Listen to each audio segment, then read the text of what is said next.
When people say, well, you don't believe in global warming, I say, no, I believe in global warming. I don't believe that human CO2 is causing that warming. A few years ago, if you would ask me, I would tell you it's CO2. Why? Because just like everyone else in the public, I listened to what the media had to say. Each day, the news reports grow more fantastically apocalyptic. Politicians no longer dare to express any doubt about climate change. There is such intolerance of any dissenting voice. Are some of the worst climate criminals on the planet. This is the most politically incorrect thing possible, is to doubt this climate change orthodoxy. Global warming has gone beyond politics. It is a new kind of morality. Now, the Prime Minister's back from his holidays, unrepentant and unembarrassed about yet another long-haul destination. Yet, as the frenzy over man-made global warming grows shriller, many senior climate scientists say the actual scientific basis for the theory is crumbling. There were periods, for example, in Earth's history when we had 3 times as much CO2 as we have today, or periods when we had 10 times as much CO2 as we have today. And if CO2 has a large effect on climate, then you should see it in the temperature reconstruction. If we look at climate through the geological time frame, we would never suspect CO2 as a major climate driver. None of the major climate changes in the last 1,000 years can be explained by CO2. We can't say that CO2 will drive climate. It certainly never did in the past. I've often heard it said that there is a consensus of thousands of scientists on the global warming issue and that humans are causing a catastrophic change to the climate system.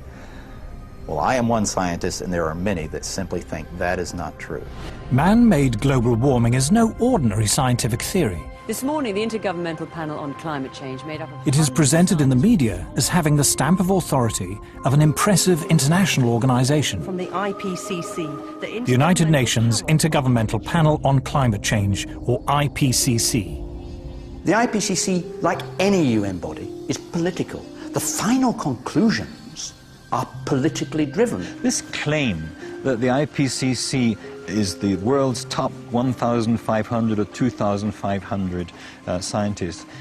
You look at the bibliographies of the people and it's simply not true. There are quite a number of non-scientists. And to build the number up to 2,500, they have to start taking reviewers and government people and so on, anyone who ever came close to them.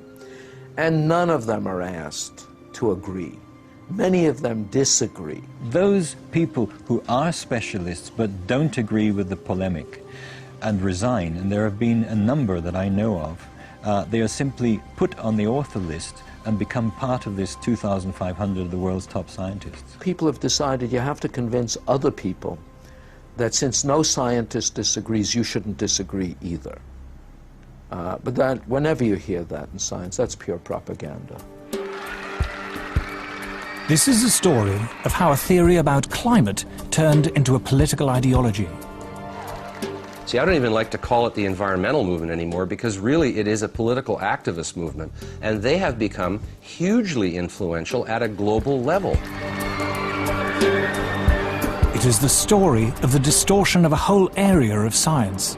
Climate scientists need there to be a problem in order to get funding. We have a vested interest in creating panic, because then money will flow to climate science. There's one thing you shouldn't say, and that is, this might not be a problem.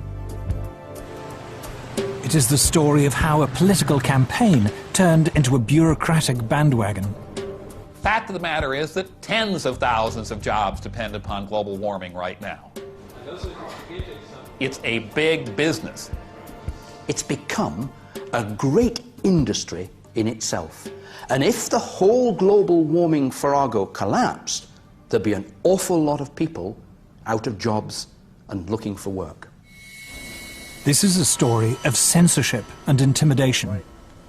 I have seen and heard their spitting fury at anybody who might disagree with them, which is not the scientific way. It is a story about Westerners invoking the threat of climatic disaster to hinder vital industrial progress in the developing world. One clear thing that emerges from the whole environmental debate is the point that there's somebody keen to kill the African dream, and the African dream is to develop.